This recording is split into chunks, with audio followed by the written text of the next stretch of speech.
वागीसा यस्य वदने लक्ष्मीर्यस्य च वक्षसि यस्यास्ते हृदये संवित् तं नृसिंहमहं भजे। अखंडानंद बोधाय शिष्य संतापहारिणे सच्चिदानंद रूपाय तस्मै श्री गुरवे नमः।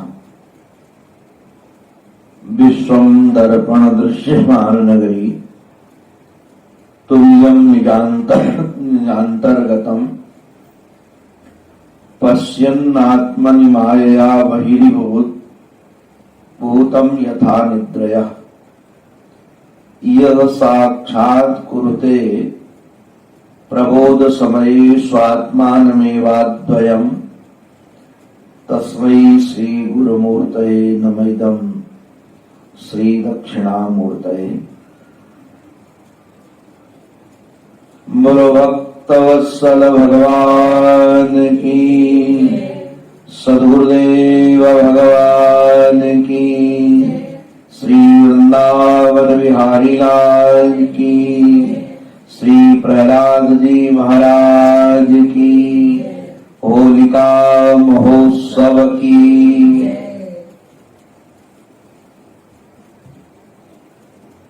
सबसे प्राचीन संस्कृति हमारे भारत की है और भारत की संस्कृति की जो सबसे विलक्षणता है, जीवन के विज्ञान को हमारे यहाँ ऋषियों ने हमारी दिनचर्या में ऐसा पिरोया था कि उस दिनचर्या के माध्यम से हमारे जीवन में अनेकानेक फायदे और कैसे हमारा जीवन सुख में बीते, आनंद में बीते। प्रत्येक पर्व में भारत की प्राचीन परंपरा में आप देखेंगे आहार का भी व्यवहार अलग है। दीपावली में जो प्रसाद पाया जाता है वो प्रसाद होली में नहीं पाया जाता। होली का भोजन ही अलग होगा, इसमें गुजिया होगी, अन्य पदार्थ होंगे। उसका कारण क्या है कि काल के आधार पर पर्व रखे जाते हैं और उस पर्व में एक अपनी विलक्षणता भी होती है और उसमें सामंजस्य भी है। भारत को हमारे ऋषियों ने व्यापार की दृष्टि से, धर्म की दृष्टि से, जीवन की दृष्टि से, हर दृष्टि से जोड़ा है। आप कभी विचार करना, पूरा भारत धर्म की दृष्टि से और व्यापार की दृष्टि से कैसे जुड़ा हुआ है। उत्तर भारत में दिल्ली में है, ये मध्य प्रदेश में है, उत्तर प्रदेश में है, यहां कहीं भी नारियल नहीं होते हैं। नारियल अधिकतर सब होते हैं दक्षिण भारत में, किंतु आप देखेंगे कि नारियल का उपयोग दक्षिण भारत में तो होता ही है, किंतु हमारे ऋषियों ने उसको पूजा के साथ जोड़ दिया। अब कोई ऐसी पूजा नहीं होती जिसमें नारियल की जरूरत न हो। तो यदि आपको नारियल की जरूरत है तो यहाँ का जो धन है वो दक्षिण भारत में गया कि नहीं गया। यहाँ उपयोग आने वाली झाड़ू वो भी वहां से आती नारियल की। पहले प्रयोग करते थे रस्सी का, वो नारियल की रस्सी होती थी। नारियल के जो जटाएं हैं उससे रस्सी बनाते थे, लाल रंग की होती थी वो। तो कहने का अभिप्राय ये है कि ऐसे ढंग से, क्योंकि प्रत्येक व्यक्ति को जीवन चलाने के लिए धर्म भी चाहिए, अर्थ भी चाहिए, पैसा भी चाहिए और धर्म भी चाहिए। आजकल हम लोग क्या करते जा रहे हैं कि धर्म को छोड़कर केवल पैसा पकड़ने के चक्कर में लग गए हैं। जैसे शरीर में दो पैर होते हैं ना, एक पैर से तो काम नहीं चलने का होगा, दोनों पैर हो तब व्यक्ति स्वस्थ ढंग से चल सकेगा। ऐसे जीवन को चलाने के लिए धर्म भी चाहिए और पैसा भी चाहिए। संसार की सारी व्यवस्थाओं को चलाने के लिए पैसा चाहिए और अपने जीवन को चलाने के लिए धर्म चाहिए, क्योंकि यदि अपने जीवन में धर्म नहीं होगा तो आप सुखी नहीं रह पाओगे। इसलिए धर्म की भी आवश्यकता है। आज लोगों के पास पैसा खूब है, सुविधाएं खूब है, किंतु सुखी नहीं है, क्योंकि अगर पैसे से ही सुख मिलता होता तो सब सुखी होते। अच्छा, कई लोगों के पास धर्म बहुत है किंतु धन नहीं है, तब भी सुखी नहीं है, क्योंकि बहिरंग जितनी सुविधाएं वो धन से मिलेंगी। इसलिए पूरे राष्ट्र को धन और धर्म से जो जोड़ने का काम किया हमारे ऋषियों ने, वो बहुत बेजोड़ है। अलग अलग पर्व में आप देखेंगे, जब दीपावली आती है तो 2 ऋतुओं का समागम है। उस समय 2 ऋतुओं का समागम का अभिप्राय, ठंड आने वाली होती है और वर्षा का काल बीतने वाला होता है, बीत गया होता है। तो जब 2 चीजों का सम्मिश्रण होता है उस समय काल में बहुत खिंचाव होता है। लोग इस बात को समझते नहीं है। कभी भी आप देखना कि एक रास्ते से कोई गाड़ी चला के जा रहा है और दूसरे रास्ते में एकदम जाना पड़ जाए तो गाड़ी का परिवर्तन करना पड़ता है कि नहीं करना पड़ता। ऐसे एक ऋतु से जब दूसरे ऋतु में जाते हैं उसका प्रभाव शरीर पे बहुत पड़ता है, बहुत प्रभाव पड़ता है शरीर पर। दिखता भले ही नहीं है, मन पर भी बहुत प्रभाव पड़ता है उसका। तो अब क्या करेंगे, उसको पर्वों से जोड़ देंगे, उसको आहारों से जोड़ देंगे। ये जैसे होली का महोत्सव है, होली के महोत्सव की जो सबसे विलक्षणता है, अभी किसानों के पास में खूब धन कट कर आता है, कनक आता है, फसल खूब उनके पास होती है तो पैसा आता है। तो पैसा आता है तो सब मिलकर के एक साथ महोत्सव मनाया जाए तो खुशी का माहौल है ये। और वैसे ये पर्व की जो परंपरा है, जिस पर्व को हम लोग होली के नाम से जानते हैं, ये वैसे सतयुग से है और इसमें 2 पार्ट हैं होली के। अधिकतर लोग एक को तो पहचान रहे हैं, दूसरे को नहीं पहचान पा रहे हैं। पहला पार्ट क्या है, जो कल बीता, कल जो बीता है वो पहला था, जो फागुन की पूर्णिमा की तिथि पर जो मनाया जाता है वो पहला पार्ट है।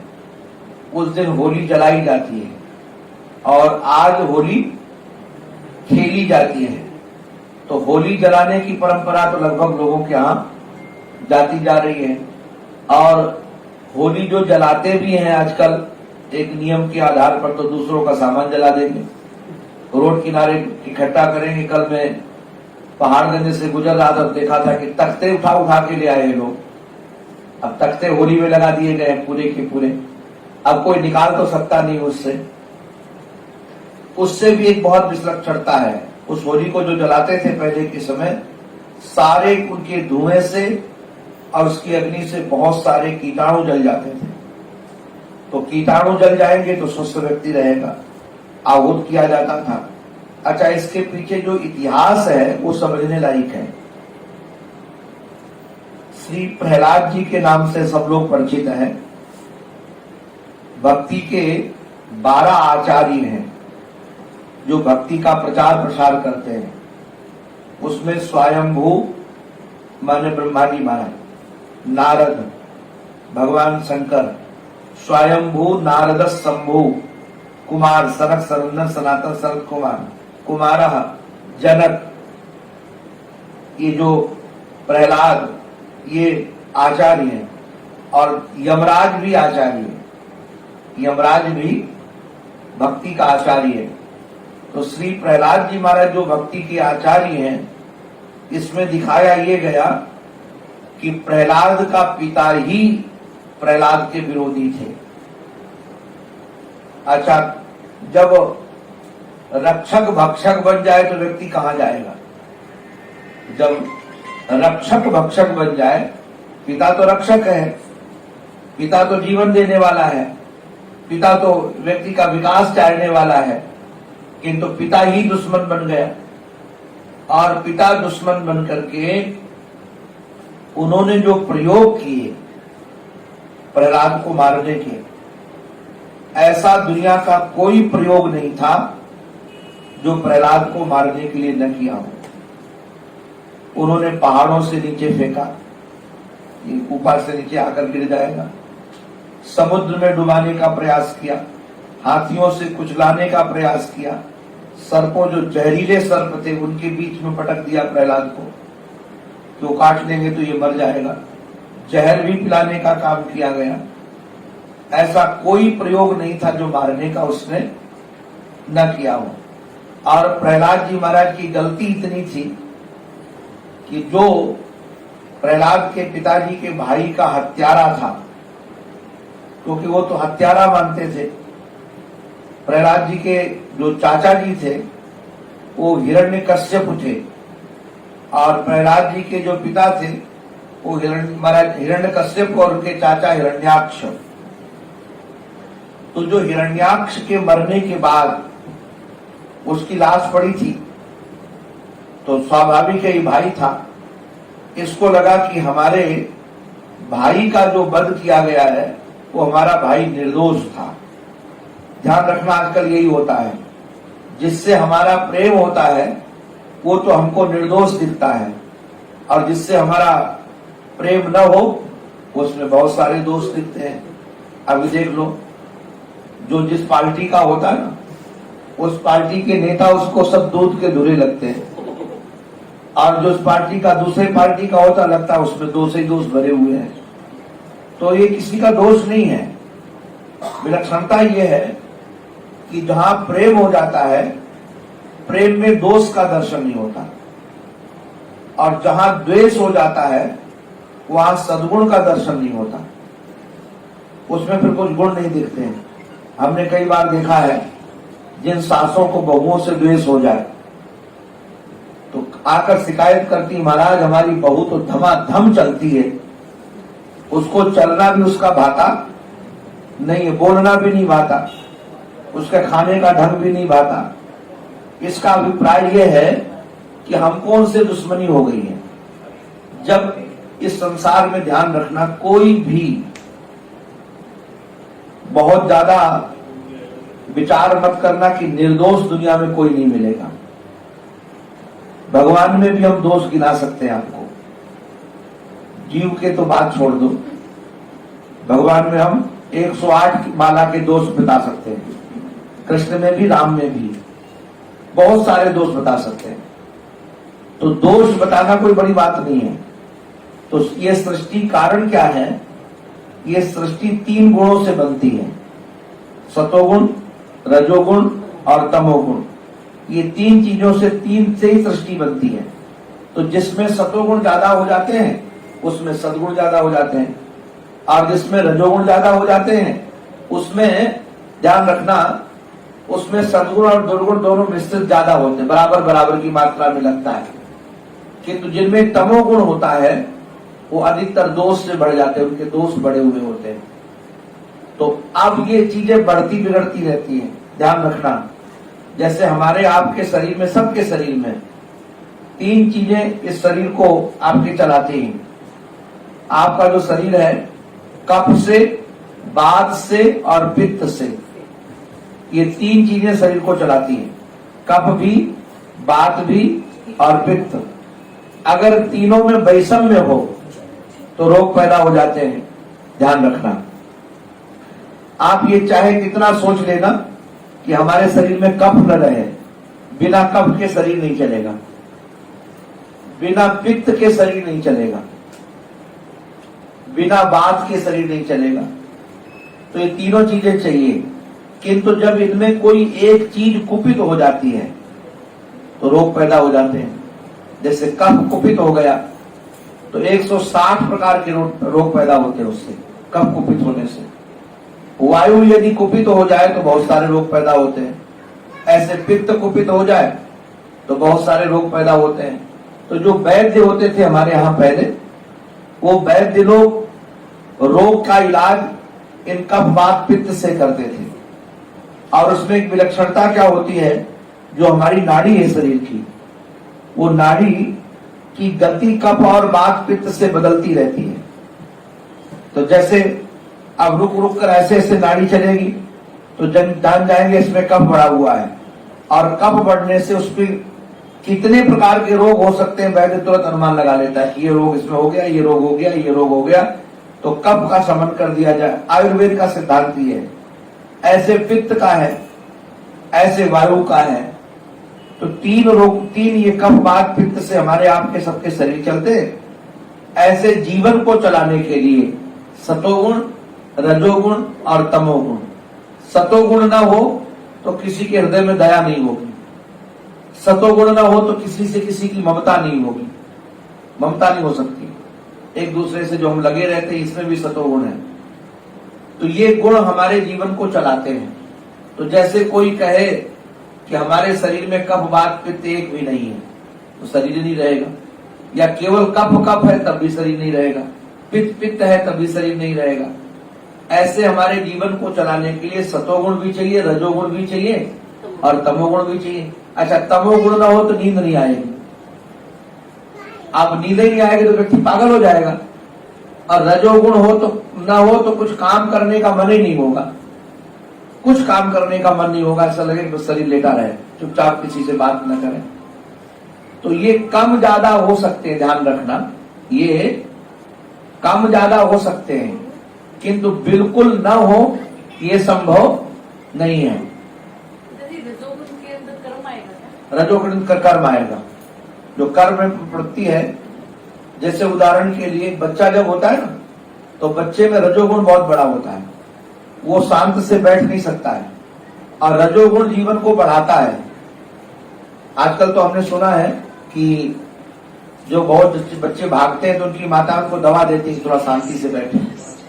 वैसे दवा देनी नहीं चाहिए, वो चाहे कितना बच्चे उद्यम करें, उनमें ऊर्जा है, रजोगुण है वो, और ऊर्जा को दिशा दे सकते हो, किंतु ऊर्जा को रोकना नहीं चाहिए।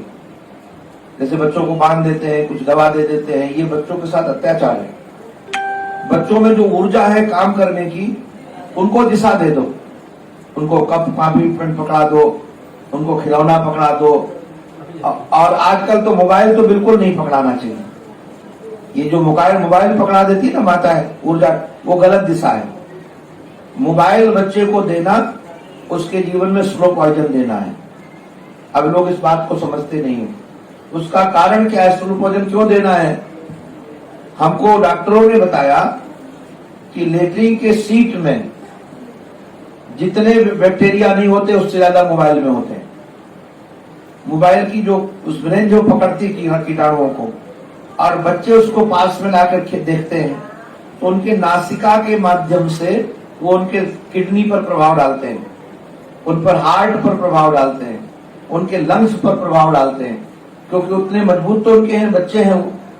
आप देखेंगे आंख पर तो इतना जबरदस्त प्रभाव पड़ रहा है कि आजकल बच्चों के छोटे छोटे बच्चों को चश्मा लग रहा है, और वो कीटाणु की वजह से। एक तो उसकी प्रकाश भी निकलता है वो भी। तो बच्चों को दिशा देनी चाहिए। ऐसे में निवेदन करा था आपको कि सतोगुण, रजोगुण, तमोगुण, इसी से संसार में सद्गुण मैं अनुभव करता हूं स्वयं। अब जैसे कपड़ा बहुत ज्यादा साफ हो ना, तो साफ कपड़े में थोड़ा भी दाग लगेगा तो पता चल जाता है। एक बार क्या हुआ कि मैं मुंबई में था, तो हमारे एक ट्रस्ट के वहां के ट्रस्टाधिपति थे दालमिया जी, 90 साल के थे उस समय।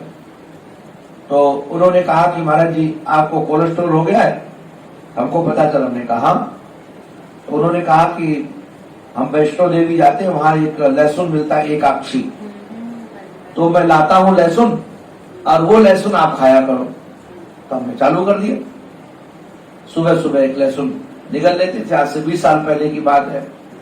किंतु जैसे लहसुन खाना प्रारंभ किया, 3-4 दिन में ही लहसुन का असर हमारे दिमाग में आने लगा, विचारों के माध्यम से आने लगा, क्रोध के माध्यम से आने लगा। तो मैं जान गया कि ये लहसुन का ही प्रभाव है। एक जगह तो उसने ठीक किया, किंतु दूसरी जगह उसने अपना प्रभाव भी डाला।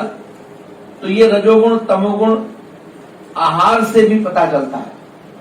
हमारे आहार क्यों बना है कि ये आहार मत करो, ये आहार मत करो, ये आहार मत करो? क्योंकि अब स्वास्थ्य की दृष्टि से तो कई आहार बहुत अच्छे हैं, किंतु वो मन पर उसका गलत प्रभाव पड़ता है। उसका कारण क्या है कि उसमें जो उत्पत्ति उसकी है आहारों की, वो बहुत अच्छे ढंग से नहीं है। तो उसमें सतोगुण, रजोगुण, तमोगुण को ही देख करके गीता में सतोगुणी आहार खाने की चर्चा की गई। किंतु वो आहार सतोगुणी उनको खाना चाहिए जिनको मिलिट्री में न रहना हो, जिनको काम न करना हो। तो जैसे हम जैसे बाबा जी लोग खाएं तो चलेगा, किंतु जो गृहस्थ आश्रम में रहते हैं, अब उनको कह दिया जाए कि तुम लहसुन प्याज मत छूना, ये तो बहुत बड़ा पाप है, तो सारी उनकी ऊर्जा चली जाएगी। अब कई चीजें आहार से मिलती हैं, अब उनको दिन भर की दौड़ दो, रजोगुण प्रभाव चाहिए। उनको हमारे जैसे थोड़ी गाड़ी में बैठ करके दिन भर चल पड़ना है। उनको तो ऐसे ऐसे लोगों के साथ चर्चा करनी है, ऐसे ऐसे लोगों के साथ मिलना है। आप स्वयं रजोगुणी नहीं होगे तो रजोगुणी व्यक्ति को हैंडल कैसे करोगे? अब हमको हमारे सामने रजोगुणी व्यक्ति ज्यादा आ जाता है, सोचते भाग लो यहाँ से भाई, इससे अपनी नहीं पटेगी। किंतु आप व्यापार में थोड़ी भाग सकते हो, आप दरवाजा बंद नहीं कर सकते हो। आपको तो तमोगुणी व्यक्ति भी आएगा, आपको रजोगुणी व्यक्ति भी आएगा, और आपको उसके साथ हैंडल करना पड़ेगा, क्योंकि आपको व्यापार करना है उसके साथ, आपको उससे मतलब रखना है। तो जैसे इसलिए शास्त्रों में आहार का वर्णन है कि कौन सा व्यक्ति को कौन आहार खिलाया जाए, और जिससे उसकी वृत्ति उस प्रकार की। जब सैनिकों का आहार बिल्कुल अलग होता है, उनको आप फलाहार खिलाने लगो तो बेचारे किसी काम के नहीं रहेंगे, न वो युद्ध कर पाएंगे और न वो वहां माइनस टेम्परेचर में वो रह पाएंगे। उनको कहो नहीं भाई तुम तो कश्मीर में हो, सेव खाओ, सेव तो बहुत अच्छे होते हैं। अब उनको बाबा जी थोड़ी बनाना है सेव खिला करके, उनको तो बंदूक पकड़ानी है, उनके साथ युद्ध कराना। उनकी वृत्ति भी उस प्रकार की होनी चाहिए। अब जैसे हमारे सामने यदि कोई खून आ जाए तो हम तो नहीं संभाल पाएंगे अपने को। अभी हमको कोई कह रहा था कि आपका द कश्मीर फाइल देखने मत जाना। हमने कहा क्यों? बोले आप रोगे बैठ कर वहां, वो जो दिखाया गया है वो आप सह ही नहीं पाओगे उसमें, और सचमुच भी नहीं सह पाएंगे, क्योंकि हम छोटा सा कोई दुख किसी का नहीं सह पाते हैं। कोई दुखी होता है तो हम रोने लगते हैं, बहुत पीड़ा होती है। हमारे सामने कोई रोने लगे तो ऐसा लगता है क्या करो, उसको क्या दे दूं। अब हमारा आहार इस प्रकार का और चिंतन इस प्रकार का है। तो मैं निवेदन कर रहा था, संसार में ये गुण दोष में सृष्टि है, सब में गुण दोष हैं, किंतु जहां दुश्मनी हो जाती है फिर उसके सद्गुण हमको नजर आते नहीं है। कहां तक भगवान से भी दुश्मनी हो जाए तो जीव को भगवान में भी सद्गुण नजर आते नहीं है। कैसे? अब जैसे हिरण्याक्ष का वध भगवान ने किया, अब उसको सुअर का रूप धारण करके भगवान ने किया, सूकर। तो हिरण्यकश्यप कहता था कि भगवान कायर है, अगर भगवान को युद्ध करना था तो आकर के हमारे जैसे बनकर युद्ध करता है तो छुप के युद्ध किया था, भगवान बनकर सुअर मार दिया हमारे भाई को। अब ये तो कोई बात हुई नहीं, तो उसने भगवान से ही दुश्मनी कर दी। और अब भगवान का कोई नाम लेता था तो उसको लगता था कि हमारा दुश्मन है। और यहां तक दुश्मनी की जो पराकाष्ठा होती है व्यक्ति के जीवन में, वो यहां दर्शाई गई कि प्रहलाद उनका पुत्र था, और प्रहलाद यदि नारायण का नाम लेता था तो कहते थे इसको मार दो। प्रहलाद में और कोई दोष नहीं था। प्रहलाद प्रज्ञावान थे, प्रज्ञा दयावान थे, प्रहलाद को किसी से दुश्मनी नहीं थी। आज तक उन्होंने किसी से दुश्मनी नहीं की, पिता से भी दुश्मनी नहीं की। इतना सब कुछ मारने के बाद पिता से भी उन्होंने झगड़ा नहीं किया। और हमको एक बात बहुत अच्छी लगी, वो प्रहलाद में समझने लायक है। हमको किसी ने बताया, अब तो आप लोग ज्यादा जानते हैं, वकील जज के सामने अपनी बात रखे किंतु जज उसको समझ न पाए, तो वहां का न्यायालय का एक संविधान है।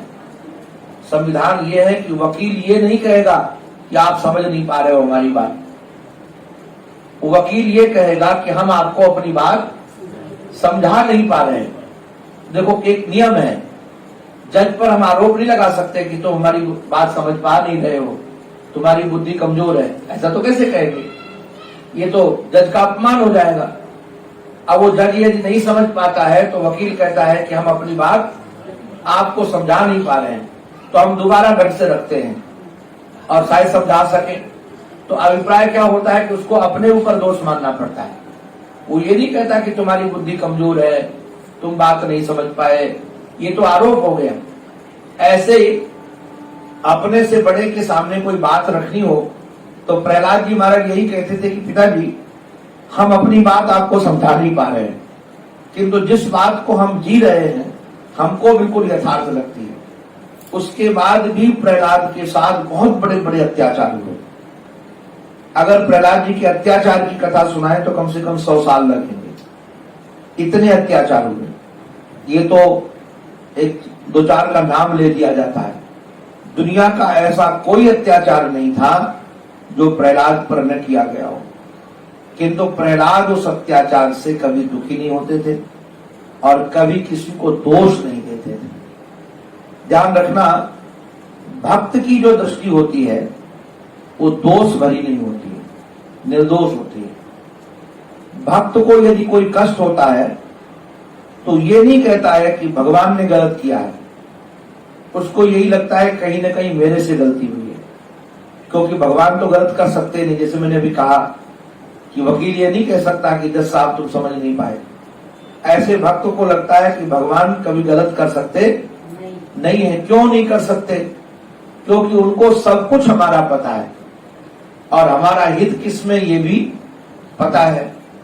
कई लोग महाराज कहते हैं कि प्रहलाद जैसे भक्त को लोगों ने इतना सताया और भगवान सहते रहे, कुछ बोले नहीं। इतने साल के बाद भगवान बोले। मैं कई बार लोगों को कहता हूं, सोना जो होता है सोना, इसके जितने आभूषण आप देखते हो ये क्या बिना आग में तपे हुए बन जाते हैं? सोना कहे कि हमको आग से मत गुजारो, किंतु हमको हार बनना है किसी का, तो बिना आग के गुजरे वो हार तो नहीं बन पाएगा। उसको एक बार आग से गुजरना पड़ेगा।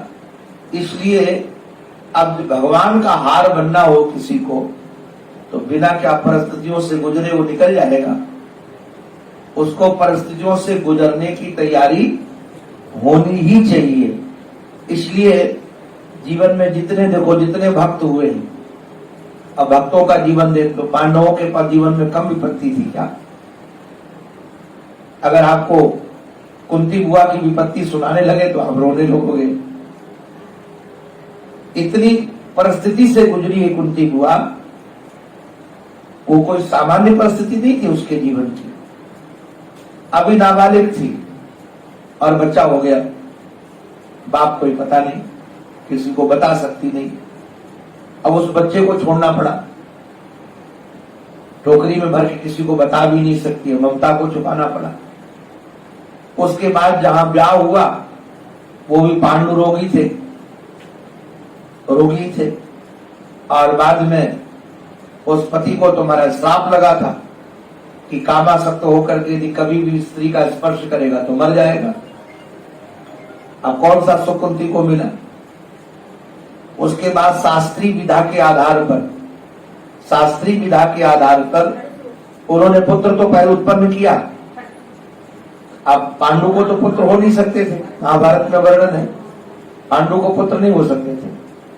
किंतु एक शास्त्र की विधा है कि पति की आज्ञा से, ये शास्त्र की मर्यादा है, अगर पति में पुत्रोत्पत्ति का सामर्थ्य न हो तो वह पति की आज्ञा से दूसरे से पुत्र ले सकती है, किंतु वो पुत्र के लिए ही होना चाहिए, दूसरी बार उसका संबंध नहीं होना चाहिए। अब ये शास्त्र की मर्यादा है। अब उसके आधार पर उनको बताया कि हमको एक मंत्र आता है, जिस मंत्र के आधार पर हम देवताओं को बुला सकती हैं। और कहानी बताई कि हमको दुर्वासा ने ये मंत्र दिया था बचपन में। उन्होंने कहा बुलाओ, धर्मराज को बुलाओ। अब धर्मराज सबसे ज्यादा जान धर्मराज ही हैं। धर्मराज को बुलाया गया तो धर्मराज से पुत्र उत्पन्न हुए, युधिष्ठिर जी महाराज। फिर वायुदेवता को पुकारा गया तो भीम उत्पन्न हुए। फिर अर्जुन महाराज इंद्र को पुकारा तो अर्जुन उत्पन्न हुए। अब ये हो तो गए, किंतु अब उनकी छोटी जो बहन थी वह ब्याही थी उनको, अब उनको भी पुत्र चाहिए, तो अश्विनी कुमार को पुकार करके उनको भी 2 पुत्र उनको भी आए, तो 5 पुत्र तो हो गए। किंतु ये कोई सामान्य समस्या नहीं थी। बाद में मारे गए पांडु, महाभारत में वर्णन है। अब पांडु मर जाने के बाद स्वाभाविक है कि जब ये 5 पुत्रों को लेकर वह गई हस्तिनापुर, तो उसको कोई पसंद ही नहीं करता था। धृतराष्ट्र को अंधा था, उसको गद्दी मिली नहीं थी, पांडु की वजह से उसको थोड़े दिन संभालने का अवसर मिल गया था। उसने इतने आरोप लगाए, भीष्म पितामह भी सामने खड़े थे और सामने कह दिया गया कि ये पुत्र पांडु के नहीं है, और यदि पांडु के पुत्र नहीं तो तुम हस्तिनापुर में प्रवेश पा सकती नहीं हो, राज्यपट्ट महसी तुमको बनने का अधिकार है ही नहीं, और तुम तो पतित हो, ये तो पता नहीं किस व्यक्ति के पुत्र हैं, तुम लेकर यहां आ गई, चलो यहां से बाहर जाओ। छोटे छोटे बच्चे थे।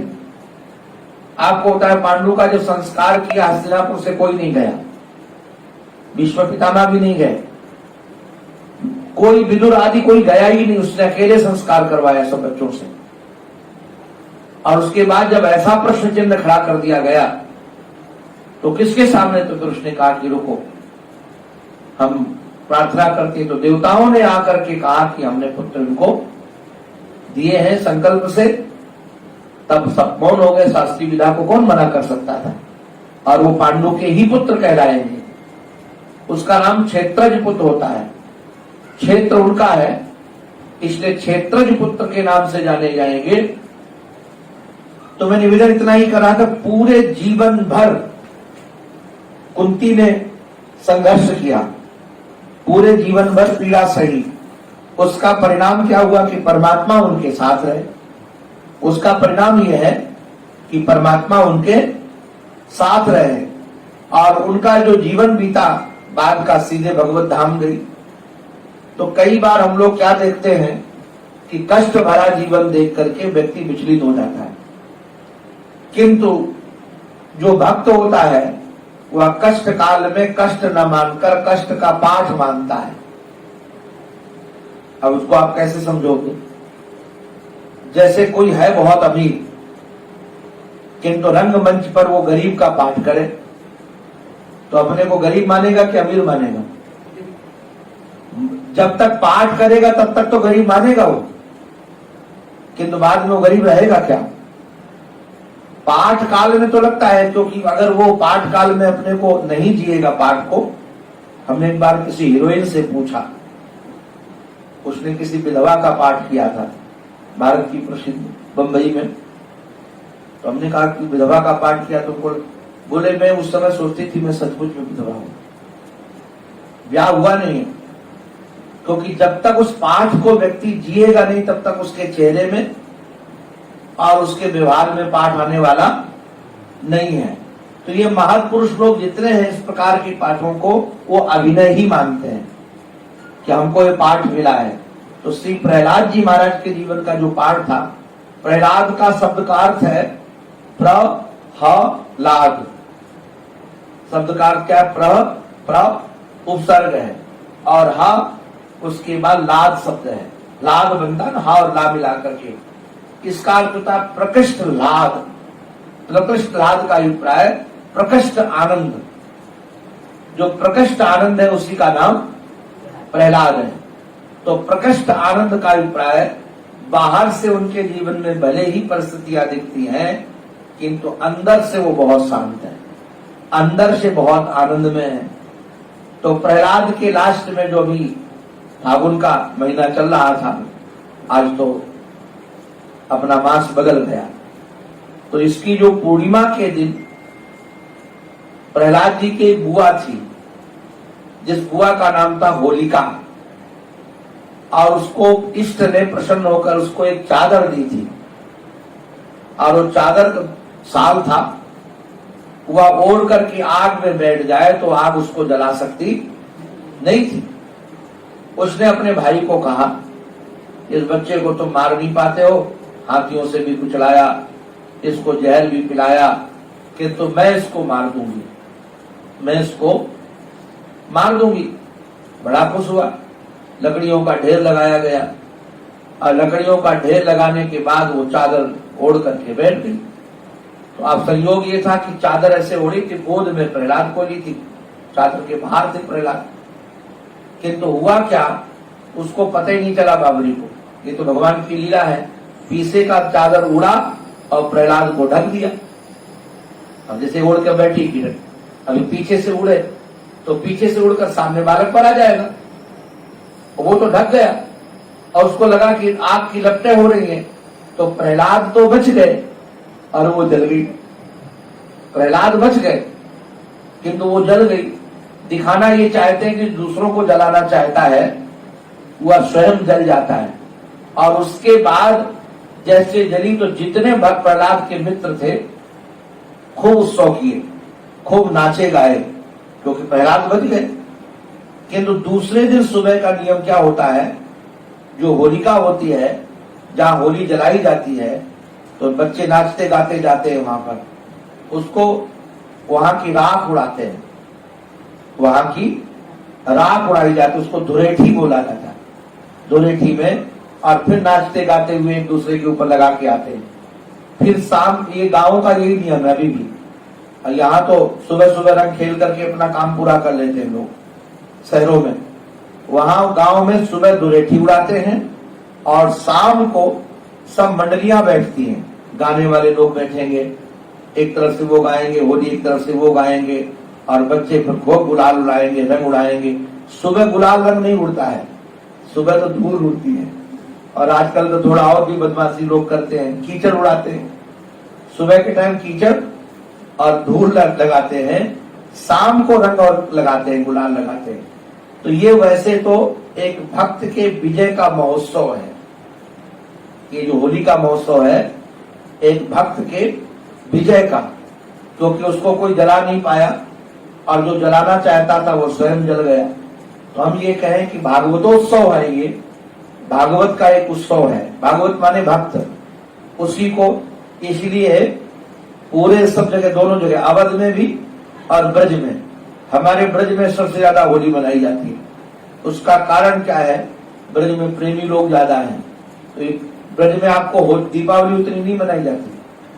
ब्रज में सबसे ज्यादा उत्सव मनाया जाता है बड़ा यदि कोई, तो होली का ही उत्सव है। अच्छा, आपको और बताएं चमत्कार की बात, लोग इसको विज्ञान कहेंगे, ऐसा कैसे हो सकता है, कोई लेप लगा लेता होगा, ना वो लेप लगाता है ना कुछ। ब्रज में गांव है, हम लोग जब परिक्रमा लगाए थे तब देखे थे, उस गांव में बहुत बड़ी होली जलाई जाती है और वहां का जो पंडा होता है वो 40 दिन व्रत रखता है, 40 दिन, और वो एक कपड़ा पहनता है, व्रत रखता है, और जैसे होली कल रात्रि में जली, आजकल तो लाइव भी दिखाते हैं उसको, वो व्यक्ति जलती हुई लपटे और बहुत विशाल ढेर होता है लकड़ियों का, और वो उसमें घुस जाता है और घुस करके निकल जाता है, कुछ नहीं होता उसको। उसका कारण ये दिखाते हैं कि आज भी ये भक्ति में चमत्कार है। और हमने तो एक और दृश्य देखा राजस्थान में, जहां भी मैं जा रहा हूं, वहां के पास में एक गांव है सिद्धों का। जैसे सालासर हनुमान जी है, वैसे वो पुनरासर है, उनका नाम पुनरासर का हनुमान। तो वहां मैं कथा कर रहा था, तो वहां के सिद्धों ने कहा कि हम आपको एक चमत्कार दिखाएंगे। दिखाओ भाई क्या चमत्कार है। तो उन्होंने बड़े बड़े वृक्ष ला करके जलाए, और वो कथा के बाद 6 बजे से जलना प्रारंभ किया, 9-10 बजे तक रात्रि में जले वृक्ष, बड़े बड़े वृक्ष, और खूब कोयला तैयार हो गया। कोयला तैयार होने के बाद वो सिद्ध लोग आपस में छोटी छोटी नगाड़ी रखते हैं और कुछ गाते हैं वो लोग, और गाते गाते उसी में से लोग उठ खड़े होते हैं और फिर आग में खेलते हैं, अंगारों में खेलते हैं, उसको खाते हैं, अंगारे मुख में भी रखते हैं, या सर पे भी रख लेते हैं, लेट जाते हैं उस पे। हमको बड़ा आश्चर्य लगा, और आश्चर्य लगा कि ये करते क्या है, कि कोई मंत्र पढ़ देते हैं क्या जो अग्नि बन जाती है। तो मैंने उनसे पूछा, तो गुरु गोरखनाथ जी की परंपरा के हैं, उन्होंने कहा कि हम लोग प्रहलाद का चिंतन करके और गुरु गोरखनाथ जी का मंत्र पढ़ते हैं, जिससे आग हमारा कुछ बिगाड़ नहीं पाती है।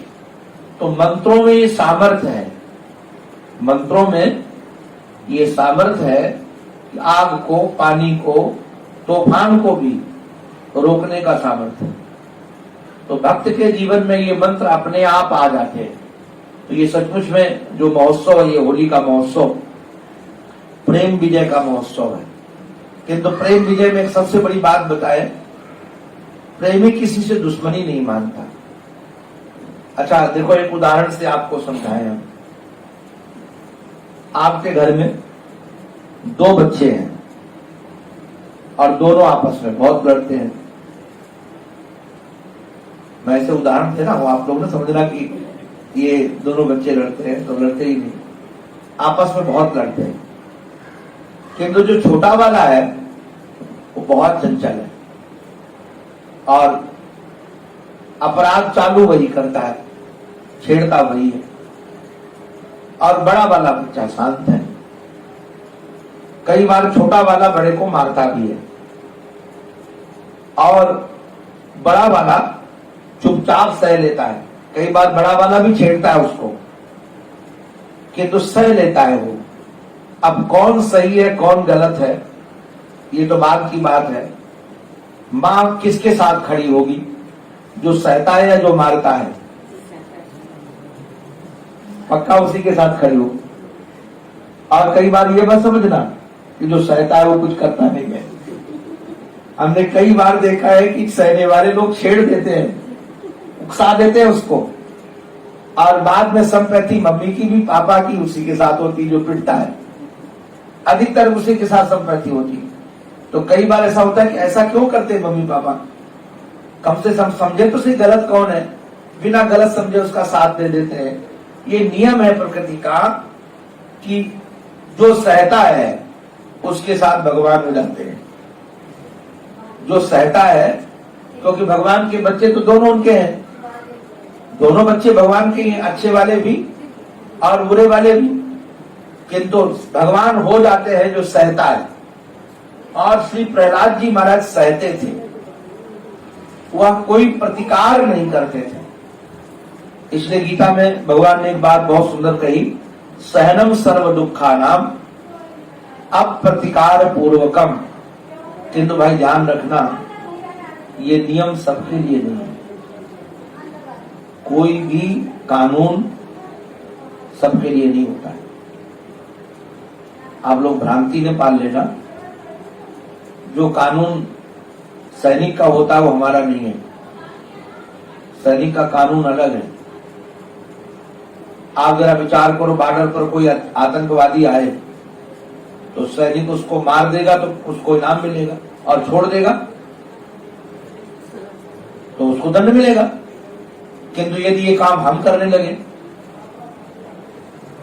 तो हमको सिद्ध करना पड़ेगा कि आतंकवादी है कि नहीं, ये कहां से पूरा कानून ही बदल गया। ध्यान रखना। तो कौन किसका कानून किसके लिए है, किस पर विचार करना पड़ेगा पहले। तो अधिकतर लोग धर्म की व्याख्या एक साथ सबके लिए करते हैं, कौन सा धर्म किसको पालन करना है, कौन सा धर्म किसको। अब यदि कोई कहे कि राजा का धर्म वो प्रजा नहीं पालन कर सकती, राजा का धर्म तो राष्ट्र हित के आधार पर देना पड़ेगा। उसमें अगर धर्म की रक्षा करते करते, उदाहरण के लिए अभी जो युद्ध चल रहा है, भले ही आपको यूक्रेन पिटता हुआ नजर आ रहा है और पुतिन उसका खलनायक बना दिया गया है, किंतु इतने लोगों की हत्या का दोष पुतिन को बिल्कुल नहीं लगेगा। क्यों नहीं लगेगा? वो राजा है और अपने राष्ट्र के हित के लिए धर्म की लड़ाई है वो। अगर वो युद्ध नहीं करता तो उसका राष्ट्र कमजोर हो जाता, क्योंकि पूरे के पूरे ये लोग मिल करके उस सामने तो यूक्रेन को कर रखा है, सामने देखने में यूक्रेन है, किंतु अकेले यूक्रेन लड़ नहीं रहा, उसमें लड़ पूरे देश रहे उसके साथ, अमेरिका के साथ झगड़ा उसका। तो अब जैसे उदाहरण क्या हो रहा है, और ये आज नहीं, जब द्वितीय विश्व युद्ध हुआ था उस समय भी अफवाहें बहुत फैलाई जाती थी क्योंकि अफवाहों के आधार पर सैनिकों का मनोबल तोड़ा जाता है और प्रजा का मनोबल तोड़ा जाता है। ये जो अफवाह फैलाई जाती, इतने मार दिया, इतने मार दिया, इतने मार दिया, हम जीत रहे हैं, ये सब जो दिखाया जाता है चीजें, ये भी एक युद्ध का अंग है। उन्होंने स्कूल तोड़ दिए, उन्होंने अस्पताल तोड़ दिए, उन्होंने ये तोड़ दिए, ये भी सच्चाई नहीं होती है। इसमें पूरे विश्व की संपत्ति पाना होता है और उसमें भी भगवान न करे हमारे भारत में यदि कभी युद्ध छिड़ेगा तो भारत बहुत पिटेगा। उसका कारण क्या है पिटने का? पिटने का कारण यह है कि अंदर खलनायक बैठे हुए हैं जिनको राष्ट्र से प्रेम नहीं है। वो जो अफवाहें फैलाएंगे ना, वो अफवाहों से सारे विश्व में किरकिरी होगी और सारे विश्व में किरकिरी जब होगी, कारण क्या है कि उसमें फिर हमारे सैनिक बदनाम होंगे। और ये सोची समझी राजनीति है। तो राजा को यदि युद्ध करना पड़े, धर्म का युद्ध, अगर वह अपने अभिमान की पूर्ति के लिए युद्ध करता है तो राजा अपराधी है। ध्यान रखना, अपने स्वयं के स्वार्थ के लिए या स्वयं का दोष अपना द्वेष उसके साथ में है। यहाँ पर्सनल द्वेष नहीं होता है। आपको बताएं, जब व्यक्ति राजा बनता है तो उसका पर्सनल कोई जीवन नहीं रहता है। उसका परिवार राष्ट्र है और राष्ट्र की रक्षा, राष्ट्र की सुरक्षा, राष्ट्र को लेकर के ही उसको कर्तव्य करना चाहिए। तो धर्म की व्याख्या सबके लिए एक जैसी नहीं है। तो श्री प्रहलाद जी की जो विशेषता थी, जिसके कारण ये सतयुग से अभी तक, ये सृष्टि के प्रारंभ में ये घटना घटी प्रहलाद जी की, और तब से अभी तक ये जो श्रृंखला चल रही है उत्सव की हमारे सनातन धर्म में, इसमें प्रेम की विजय की जीत है कि प्रेम विजय प्राप्त किया है। और दूसरे पूरे जो भारत की संस्कृतियां हैं, प्रकृति के परिवर्तन का महोत्सव है, ये किसानों का भी महोत्सव है। आप लोग तो शायद इसको नहीं जानते हैं। किसान लोग जो अपने घर में अनाज आता, ताजा अनाज, गेहूं भी ले जाता है, बेर भी ले जाता है, सब चीजें ले जाकर होली में उसको डालता है। होली में उसको डालता है, वहां से भून कर लाया जाता है अनाज आदि। गेहूं लेके गए, वहां से भून के लाए, फिर वहां से अग्नि लेकर के आते हैं, अपने घर में अग्नि जलाते हैं। पहले बड़ी होली जलती है और बड़ी होली से फिर वहां से आग आती है, उस होली से आग लेकर के आते हैं, फिर अपने घर में होली जलाते हैं। इसमें सारे दोषों का दमन हो, हमारे रोगों का दमन हो, हमारे दुष्विचारों का दमन हो, और हमारी जो नई फसल आई है वह भी हमको स्वस्थ बनाए। इसलिए अच्छा, ये सामूहिक रूप से एक यज्ञ है, लोग इसको जानते नहीं है। अग्नि एक ऐसा देवता है, वायु देवता नहीं है, और ये जल देवता में भी सामर्थ्य नहीं। एक अग्नि देवता ऐसा, संवाहक देवता इसको बोलते हैं। इसको जो दोगे और जिसके नाम से दोगे उसके नाम से पहुंचा देता है। जैसे अग्नि में डालो घी तो जलता हुआ अग्नि में दिखेगा, किंतु अगर आपने संकल्प किया कि वो घी जाकर सूर्य को मिले तो उसका फल सूर्य को मिलेगा। वायु को मिले, जल को मिले, इंद्र को मिले, वरुण को मिले, तो तत्त देवताओं को अग्नि पहुंचा देगा। तो एक प्रकार की सामूहिक यज्ञ है होली, क्योंकि अमुक अमुक यज्ञ में सबका अधिकार नहीं है। यज्ञ में पतित व्यक्ति नहीं जा सकता है, अपवित्र व्यक्ति नहीं जा सकता है हवन कुंड के पास में, किंतु होली में कोई भी जा सकता है। और कोई भी उसमें, चाहे पतित हो, अपवित्र हो, नहाया हो, न नहाया हो, आप होली के पास जाकर के जो आहुति उसमें डालोगे, वह आहुति निश्चित रूप से वो भगवान के पास पहुंच जाएगी। हमको जिसको जानकारी नहीं थी, आप लोगों के यहाँ जो मनाते हैं ना, क्या जनवरी में कौन सा पर्व मनाते, इसमें आग जलाते हैं, लोहड़ी। तो हम लोग तो लोहड़ी माता जी के साथ लोहड़ी मनाए। हमने कहा भाई चलो इसी में रोटी बनाओ। अब आग जल गई तो हमने सोचा रोटी बना दी जाए इसी में, तो माता जी ने कहा इसमें रोटी नहीं बनती है। ये जो आग जली है ये पवित्र आग है, इसमें फिर और कुछ नहीं आप कर सको। आग किस संकल्प से जलाई गई, उसके दोबारा आया तो हमने कहा भाई अब हो। उसके बाद हमने रोटी कभी नहीं बनाई उसमें। ठंडी के समय हम लोग बैठ के जलाते थे लोहड़ी नाम से, और बाद में उसमें रोटी भी बना दे, चलो भाई। तो उसका कारण क्या, ऐसे ये जो होली है, पंजाबियों में लोहड़ी जो जिस समय बनाई जाती है उस समय भी अनाज आते हैं, उस समय भी अनाज आते हैं, नए अनाज आते हैं। ऐसे ये जो होली बनाई जाती है इस समय भी नए अनाज आते हैं। तो नए अनाजों का जो कारण क्या है कि हमारे जीवन में वायु, आकाश, अग्नि, जल, सब, पृथ्वी, सबका सहयोग से हमको अनाज मिलता है। तो किसान क्या सोचता है कि थोड़ा अंश हमारा अग्नि में भी जाए, जिससे तत्त देवताओं के पास में पहुंच जाए। आप लोग कहोगे कि अग्नि में सब कुछ जल जाता है तो देवता के पास कैसे पहुंचता है? घी डालो तो जल जाएगा, लकड़ी डालो तो जल जाएगा, वहां जलता हुआ भले दिखता है किंतु पहुंच जाता है। इसका कैसे पता चले आपको? आपके खाते में अमेरिका से कोई डॉलर डाले तो आपके खाते में डॉलर आएगा कि रुपीज आएंगे? जो रेट चल रहा होगा वही आएगा, वो तो करेंसी वही रह जाएगी, किंतु उसका जो प्रतिफल है वो हमारे पास आ जाए। ऐसे ही जो सामग्री पूर्ण वैज्ञानिक है, जो सामग्री होली में जलती हुई नजर आ रही है, लोहड़ी में जलती हुई नजर आ रही है, किंतु जो उसका फल होगा वो तत्त देवता के पास पहुंच जाएगा। और जो देवता है सबका आहार अलग है और सबको जीवन को चलाने के लिए शक्ति अलग है, और उनके माध्यम से हमारे, अच्छा, हम लोगों का देवताओं से संबंध बहुत है। क्यों? क्योंकि प्रत्येक शरीर में देवता रहते हैं, प्रत्येक शरीर में। जैसे पैरों के देवता विष्णु हैं, हाथ के देवता इंद्र हैं, आंख के देवता सूर्य देवता है, कान के देवता जो है ना वो दिग देवता है, नासिका के जो देवता है वो पृथ्वी देवता है, जो जीव के देवता है रस, वो रस वरुण देवता है। तो प्रत्येक इंद्री जो हमारी है उनके अधिष्ठात्री देवता है। अगर वो देवता रुष्ट हो जाते हैं या देवताओं को सामर्थ्य नहीं मिलता है तो हमारी इंद्रियां तो बनी रहती, कान रहेगा किंतु कान का सुनने का सामर्थ्य चला गया, आंख तो है किंतु देखने का सामर्थ्य चला गया, पैर तो है किंतु चलने की गति का सामर्थ्य चला गया, हाथ तो है किंतु कर्म करने का सामर्थ्य चला गया। इसलिए तत्त देवताओं की पूजा समय समय पर होती रहनी चाहिए। होली में है, लोहड़ी में है, ये अग्नि के माध्यम से हम लोग उनको पहुंचाते हैं। और उसके बाद ये सौहार्द का भी पर्व है। हम लोगों के यहाँ तो साल भर की दुश्मनी आज के दिन भुला करके लोग गले लग जाते हैं, एक दूसरे को कपोल में रंग लगा दिया कि भाई जो साल भर की दुश्मनी थी, होली सो होली, होली माने जो बात पहले की थी हो ली, अब तो काम पूरा हो गया, अब नया जीवन चलाएंगे। इस जैनों का पर्व होता है, और पास में है श्वेतांबर लोग बहुत। तो अब वो है कि जाकर के हमने उनसे गलती मांग ली और नया जीवन चलाए, गांठ लगा कर नहीं रखना चाहिए।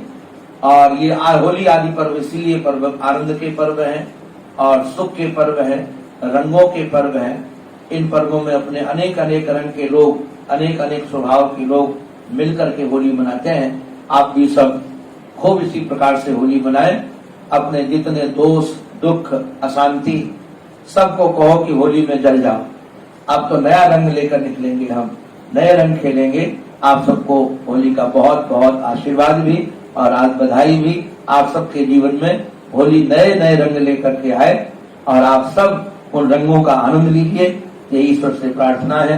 बोलो भक्त वत्सल भगवान की, श्री प्रहलाद जी महाराज की, होली महोत्सव की।